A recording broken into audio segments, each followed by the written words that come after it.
Our socio-economic impacts are another important pillar of our net positive objective.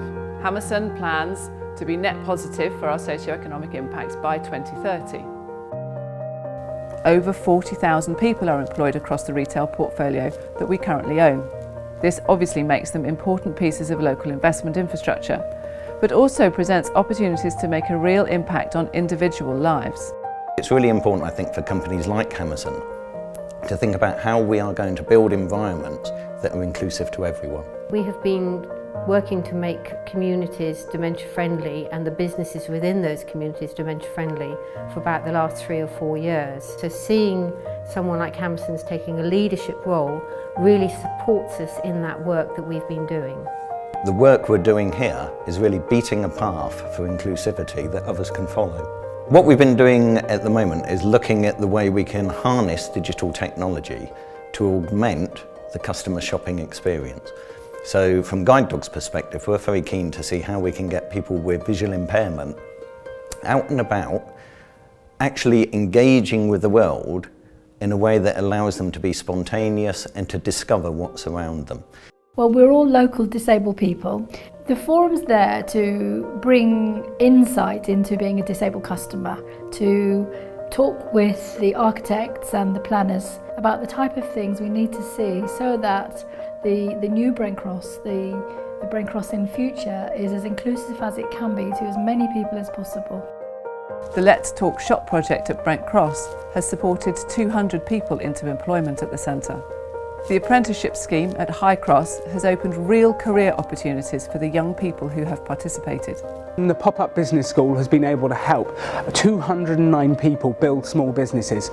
We've been able to bring the community into Hammerson's shopping centres like the Oracle and Brent Cross and Cabot Circus and allow them to have trading opportunities to start their own small businesses and get going, making money doing what they love.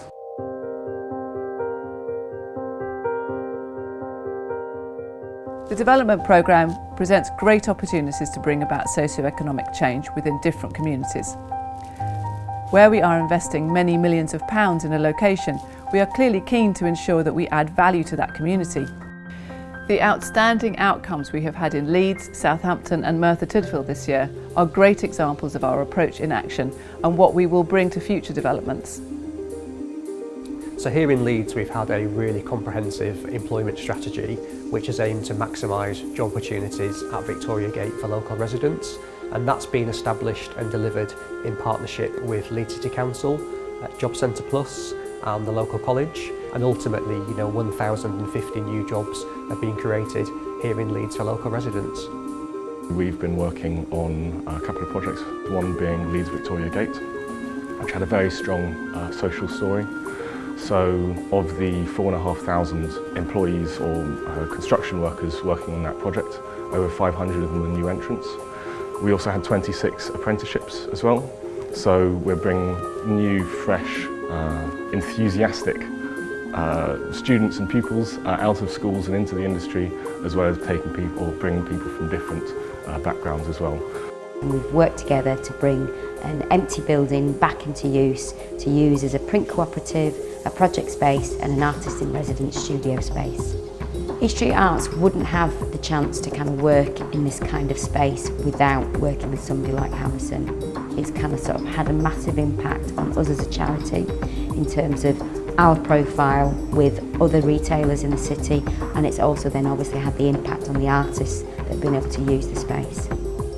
We're tasked with ensuring that people have opportunities. We want all young people to have a great start in life. That's part of our commitment as a council, and we want people to be proud of where they live and work in Southampton. So working in partnership with Hammerson and West Quay has enabled us to match those pieces together, to create training opportunities, to see career paths and pathways, particularly in construction and hospitality as they've developed through the West Quay project. I think it's a really good partnership that we've got between the council and Hammerson. I think giving unemployed people a better chance to actually gain employment at these major developments, I think is a really good outcome of that partnership. Big companies are coming in and spending so much money on major developments. I think it's important that they can show that they care about the community that they're building in, and I think Hammerson's done that with these community grants, and it's helped a lot of the local charities that I work with in my role as well. So I can kind of see both sides of the picture and see the difference that it's making firsthand.